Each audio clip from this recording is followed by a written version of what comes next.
webinar, sekarang kita akan membahas mengenai mengelola exposure transaksi bagi perusahaan Indonesia yang melakukan bisnis internasional. Next.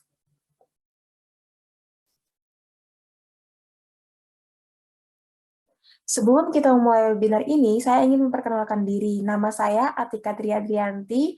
Saya seorang mahasiswa akuntansi di 11 Maret University. Next. Nah, di sini kita akan membahas beberapa topik. Yang pertama itu ada bagian utama, misi apa yang ingin saya sampaikan pada webinar kali ini. Kedua, itu adalah sasaran utama bagi webinar kali ini. Dan ketiga, itu adalah strategi utama untuk webinar kali ini. Next. Nah, yang pertama itu saya mulai pertanyaan, apakah perusahaan di Indonesia itu melakukan perdagangan internasional? Seperti topik yang saya bahas di awalnya tadi. Nah, berdasarkan data, pada tahun 2020, neraca perdagangan Indonesia itu mengalami surplus tertinggi sejak 2012, yaitu sebesar 21,74 miliar dolar. Nah, ini berlanjut juga pada Januari hingga Maret 2021, sehingga neraca dagang Indonesia itu mengalami surplus 5,52 miliar dolar. Nah, data ini menurut Menteri Ekonomi Airlangga 2020. Nah, pertanyaannya ini, apakah masyarakat Indonesia itu melakukan perdagangan internasional? Nah, jawabannya tentu saja ya. Berdasarkan data, lebih dari UMKM Indonesia itu sudah melakukan ekspor ke berbagai penjuru di dunia. Next. Nah, apa sih yang membuat para pelaku-pelaku UKM itu yang terdampak jika mata uang kita itu melemah? Kita bisa lihat dari berbagai macam platform berita bahwa mata uang kita itu, kursnya itu naik dan turun. Kadang kita itu mengalami pelemahan, tapi kadang juga mata uang kita itu menjadi primadona atau menguat. Nah, di sini saya akan membahas bagaimana perusahaan-perusahaan Indonesia yang melakukan ekspor ke luar negeri itu dapat memanajemen transaksi terhadap kurs mata uang yang mereka gunakan selama bertransaksi. Next. Nah, sasaran utama dari webinar kali ini itu adalah perusahaan-perusahaan Indonesia yang sudah melakukan transaksi global. Artinya perusahaan yang melakukan transaksi dengan lebih dari satu mata uang, khususnya bisa dengan mata uang dolar, atau mata uang yen, atau mata uang ringgit, dan lain-lainnya. Next. Nah, sebelum kita memulai webinarnya, saya ada pertanyaan, apakah itu exposure transaksi? Mungkin bagi teman-teman, ini masih ada yang sedikit bingung dan belum terlalu paham mengenai exposure transaksi. Jadi, exposure transaksi itu adalah ketika transaksi kas di masa depan itu diantisipasi dari perusahaan yang dipengaruhi oleh fluktuasi nilai tukar. Nah, misalkan sebuah perusahaan di Indonesia itu membeli barang-barang yang ada di negara Malaysia. Nah, itu kan mungkin memerlukan uang ringgit untuk membeli barang tersebut. Nah, meskipun mungkin kita tuh sudah tahu berapa harga ringgit yang kita butuhkan, nah tetapi kita tuh belum tahu berapa harga rupiah yang harus kita tukarkan untuk mata uang ringgit tersebut. Nah, ketidakpastian ini karena adanya nilai tukar antara mata uang rupiah dan mata uang ringgit, nah ini bisa berfluktuasi dari waktu-waktu. Itu yang disebut dengan exposure transaksi. Next. Nah, strategi utama perusahaan untuk mengantisipasi dari exposure transaksi itu ada 3. Yang pertama itu adalah mengidentifikasi exposure transaksi bersih. Kedua, itu adalah menyesuaikan kebijakan faktur untuk mengelola exposure. Yang ketiga, itu ada exposure lindung nilai terhadap hutang. Next. Kita langsung ke strategi perusahaan untuk mengantisipasi atau manajemen exposure transaksi. Next. Yang pertama itu adalah mengidentifikasi exposure transaksi bersih. Di sini, MNC atau multinational corporation itu harus bisa mengidentifikasi individu exposure transaksi bersih berdasarkan mata uang per mata uang. Nah, syarat bersih ini itu mengacu pada konsolidasi semua arus masuk dan arus keluar yang diharapkan untuk waktu dan waktu tertentu. Nah, multinational corporation ini dapat mengidentifikasi exposure-nya dengan meninjau konsolidasi posisi anak anak perusahaan.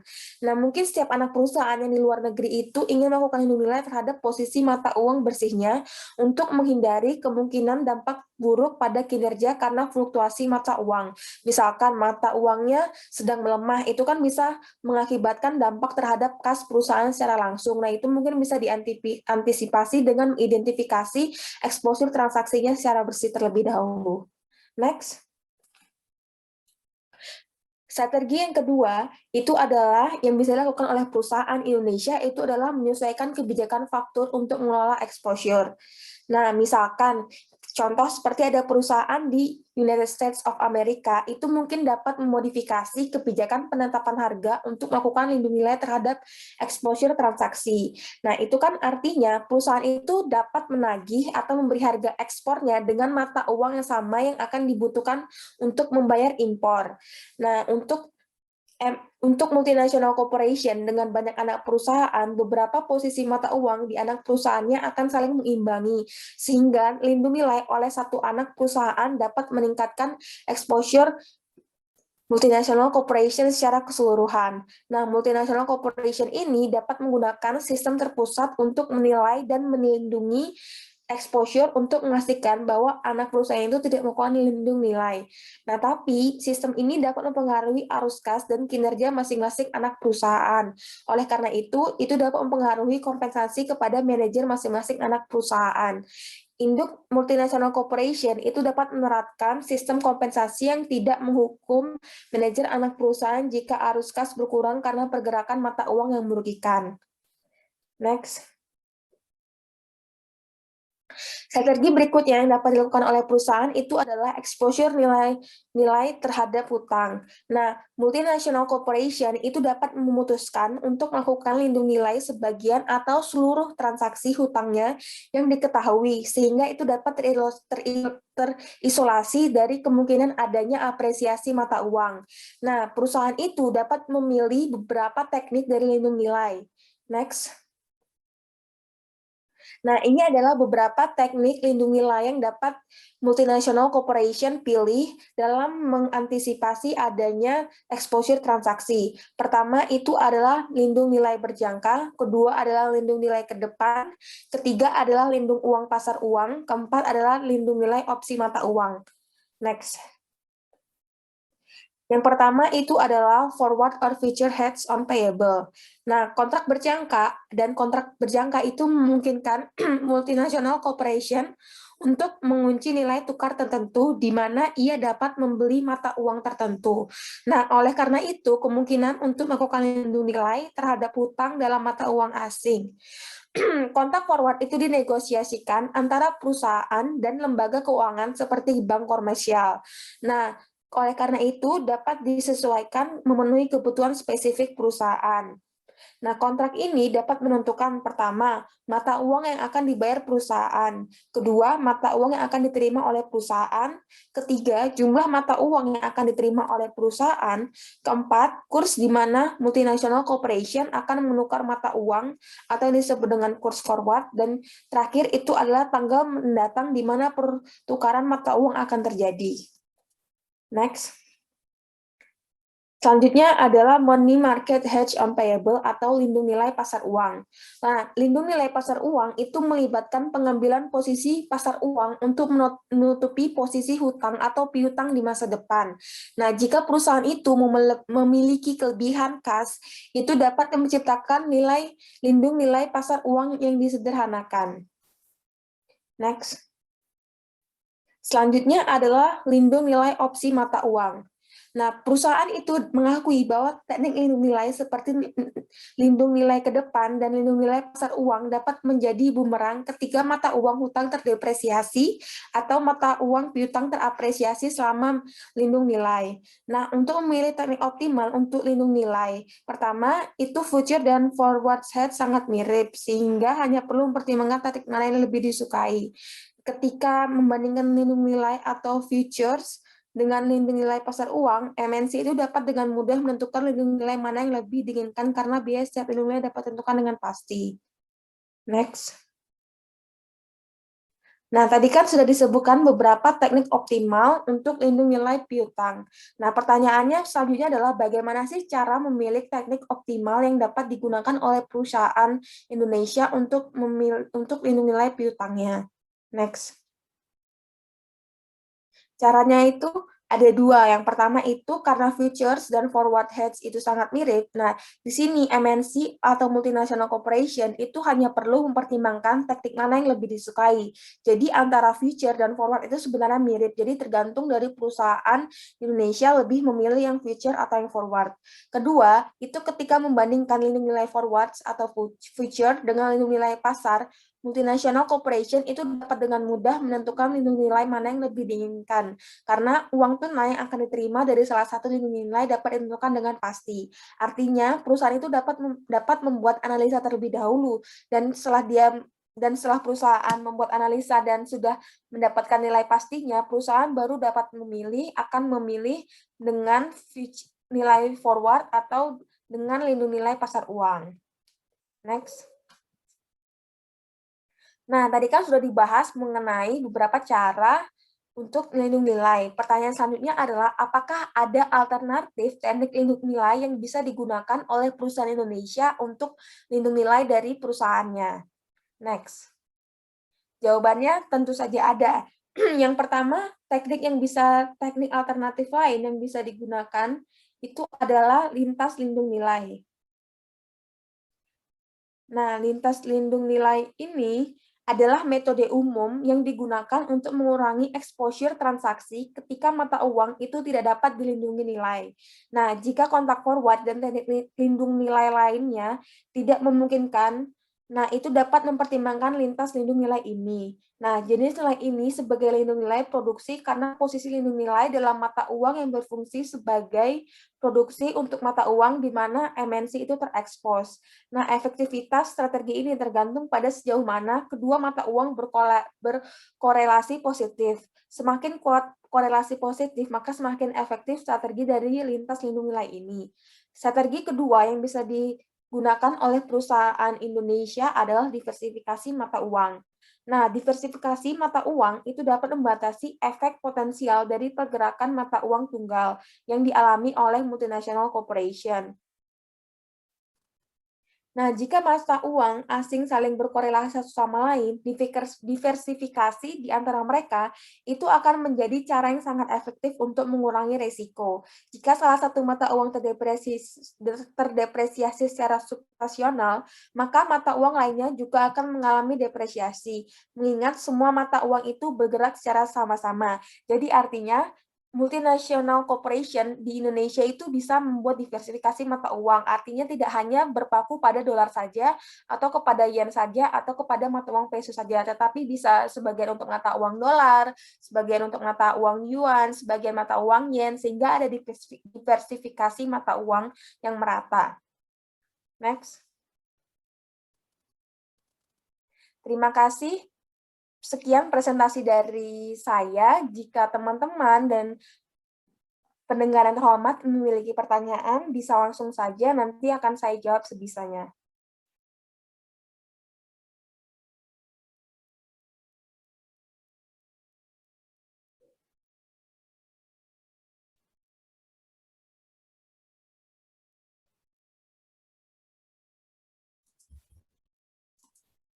Saya izin bertanya, Mbak, boleh? Ya, Saya izin bertanya di sini, eh, mengapa sih sebuah perusahaan itu penting untuk melakukan hedging untuk perusahaannya? Terima kasih.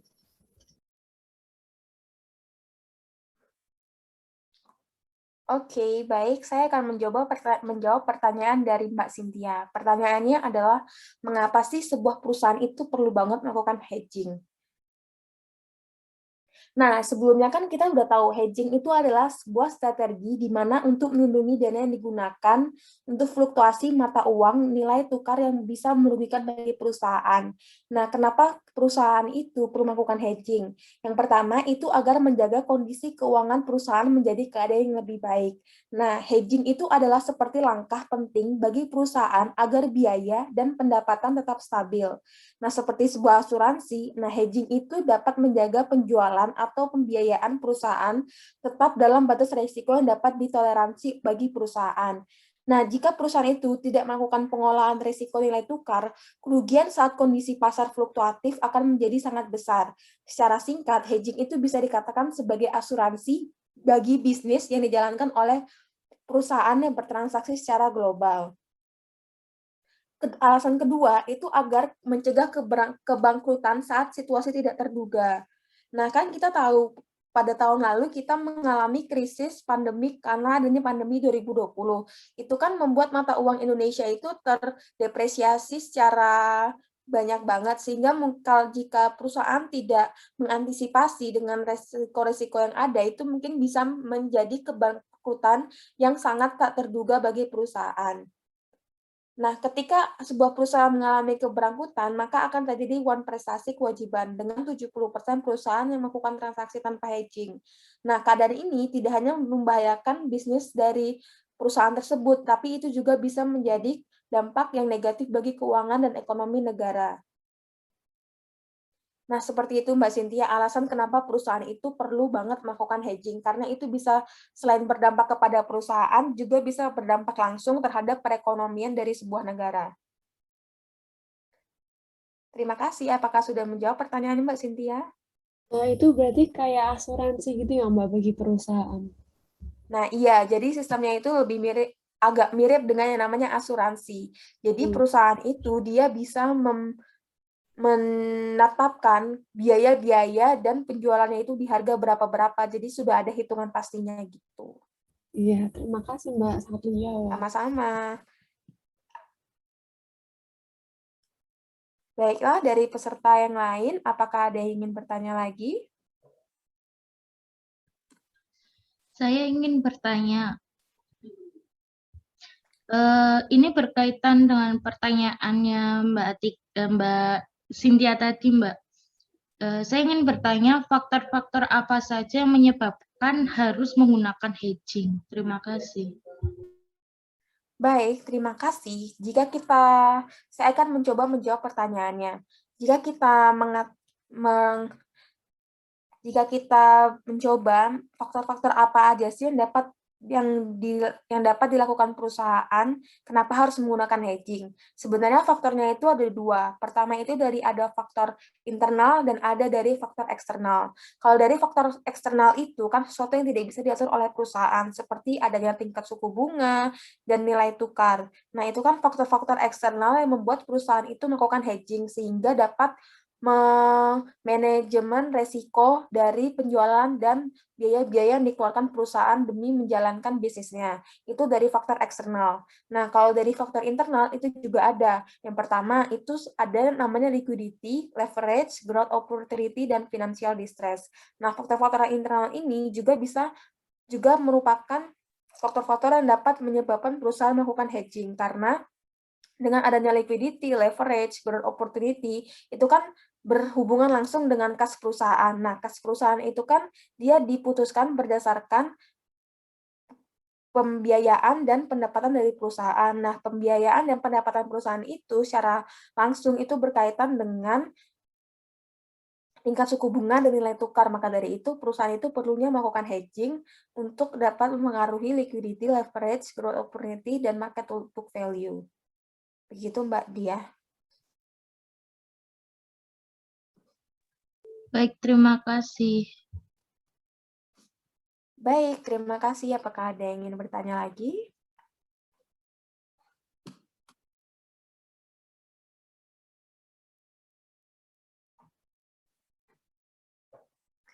Baik, karena teman-teman sudah tidak ada yang ingin bertanya lagi, saya mengucapkan terima kasih kepada saudara-saudara yang sudah mengikuti webinar kita pada hari ini. Semoga materi dapat disampaikan dengan baik dan dapat diterima. Saya, Atika, sebagai pembicara mengakhiri acara webinar kali ini. Assalamualaikum warahmatullahi wabarakatuh. Waalaikumsalam warahmatullahi wabarakatuh. Terima